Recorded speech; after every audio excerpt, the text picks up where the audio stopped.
2026 T20 ప్రపంచ కప్లో football దిగ్గజ దేశం ఇటలీ క్రికెట్ మైదానంలో సంచలనం సృష్టించింది. గ్రూప్ సిలో భాగంగా గురువారం జరిగిన మ్యాచ్లో నేపాల్పై 10 వికెట్ల తేడాతో చారిత్రాత్మక విజయాన్ని నమోదు చేసింది. తొలుత బ్యాటింగ్ చేసిన నేపాల్ జట్టును ఇటలీ బౌలర్లు క్రిషాన్ కలుగమాగే, బెన్ మానెంటి కట్టడి చేయడంతో 19.3 ఓవర్లలో 123 పరుగులకే ఆలౌట్ అయింది.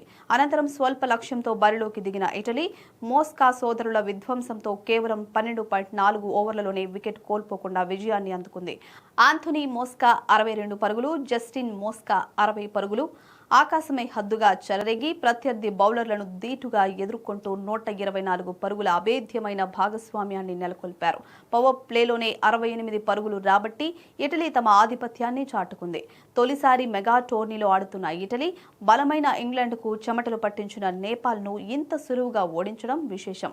ఈ విజయంతో ప్రపంచ క్రికెట్లో ఇటలీ తనదైన ముద్ర వేసింది.